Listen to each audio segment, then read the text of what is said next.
Hi, my name is Katie. We're gonna get a little real this week.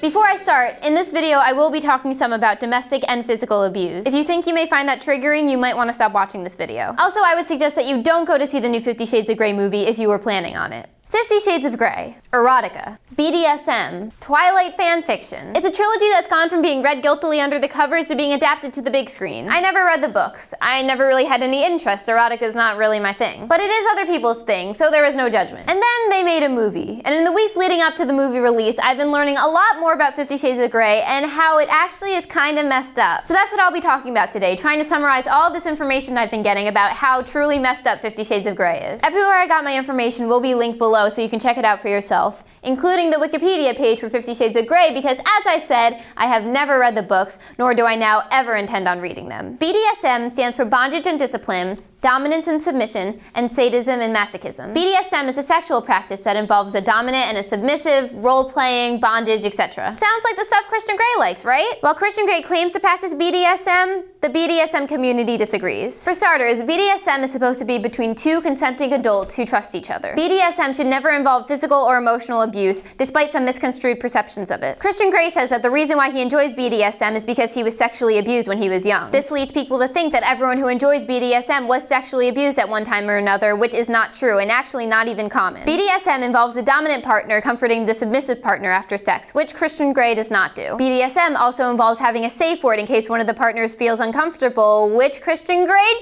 does! 1 point for Christian Grey. Wait, they changed the safe word, but then she forgot it and used the first one, but he just ignored her?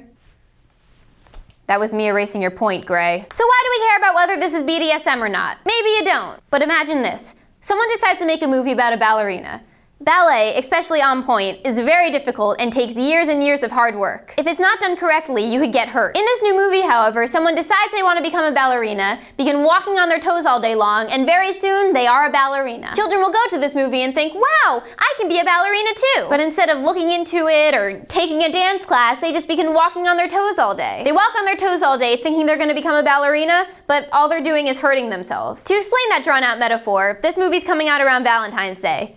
A lot of couples are going to go see that movie, and many of those couples might decide they want to spice up their romances with a little good old BDSM like in 50 Shades of Grey. Except 50 Shades isn't BDSM, it's physical and emotional abuse. And if a couple bases their sexual exploits off of 50 Shades, someone could get really hurt. Now you might be thinking, abuse?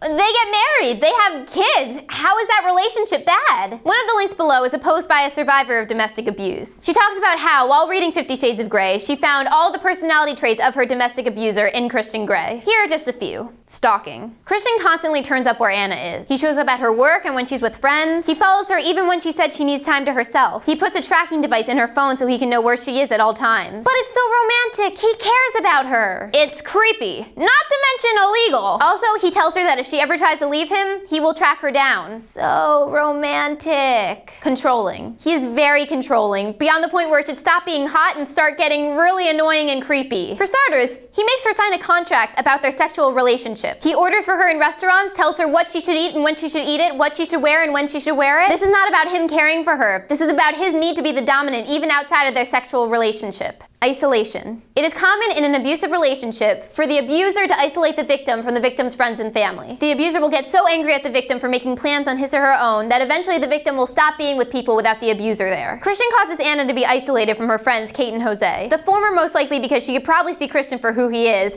the latter because of Christian's jealousy. Jealousy being yet another sign of an abuser. Christian prevents Anna from spending time with just her and her family by dropping by, even when she told him that she wants to be alone. Stalking, remember that?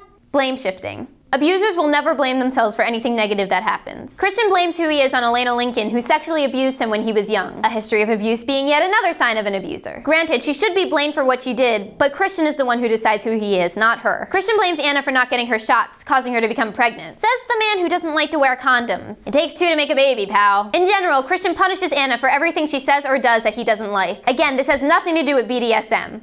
This is not about sex. This is abuse. There are many other signs of a domestic abuser found in Christian Grey, again found in the link below. Also, it should be noted that the author found all of these things just by reading the first book. This is a trilogy. While researching for this video, I tried to find statistics for how many women die of domestic abuse. The answers varied from 3 a week to 3 a day. That's not romantic. I could go on about this for a while longer, but I won't. Many other issues with the books and movie are addressed, like undertones of pedophilia. Christian makes Anna wear her hair in ponytails to give her a young look.